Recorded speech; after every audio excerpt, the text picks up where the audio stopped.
नमस्कार. मुख्यमंत्री माझी लाडकी बहीण योजना लाडक्या बहिणींनो, महाराष्ट्र शासनाने काढलेली योजना लाडकी बहीण योजना, या योजनेची KYC करण्याची अंतिम तारीख 18 नोव्हेंबर आहे. 18 नोव्हेंबर या तारखेपूर्वी लाडक्या बहिणींनो आपली KYC लवकरात लवकर करून घ्या. आपण KYC अंतिम मुदतीच्या आत न केल्यास, ज्याप्रमाणे फॉर्म भरताना काही बहिणींनी उशीर केला आणि मुदत त्यावेळी संपली, त्यावेळी काही लाडक्या बहिणी फॉर्म भरायच्या राहिल्या, त्यांना तो लाभ घेता आला नाही.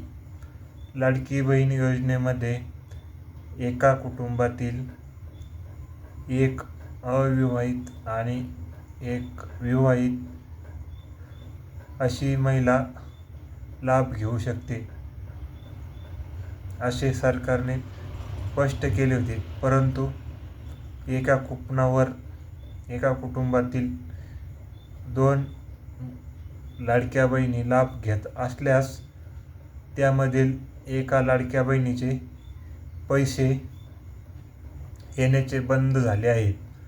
आपण KYC केल्यानंतर सदर काहींचे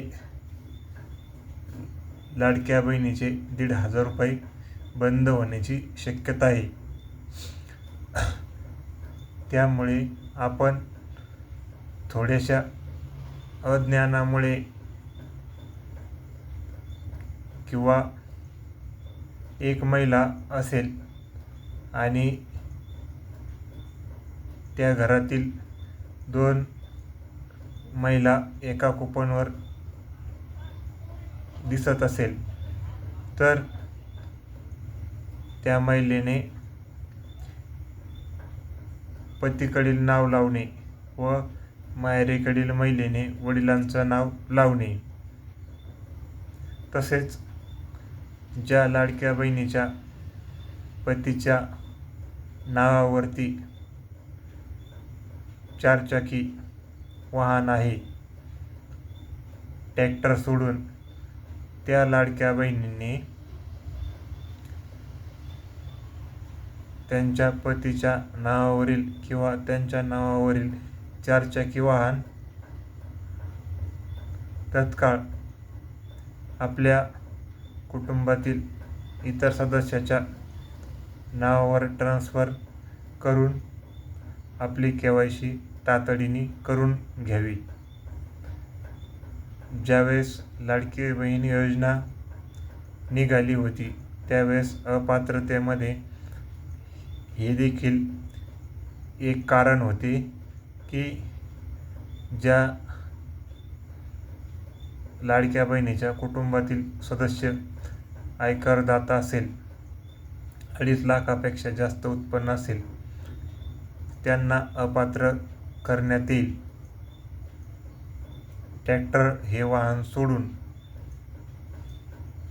त्यामुळे लवकरात लवकर लाडक्या बहिणींनी त्यांच्या नावावरील व त्यांच्या पतीच्या नावावरील 4चाकी वाहन गाडी कुटुंबातील इतर सदस्यांना नावे ट्रान्स्फर करून KYC तातडीने करून घ्यावी.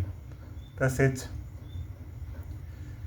आपली KYC आपण लवकरात लवकर न केल्यास सदर यादीमधून आपले नाव वगळले जाऊ शकते. ज्या जिल्ह्याची, तालुक्याची यादी तपासली जाते, तेव्हा त्या त्रुटीमध्ये ज्या बहिणी असतात त्यांचा अर्ज पैसे येण्याचे बंद होतात. त्यामुळे सर्व लाडक्या बहिणींनी आपापली ही KYC तत्काळ पूर्ण करावी. नमस्कार.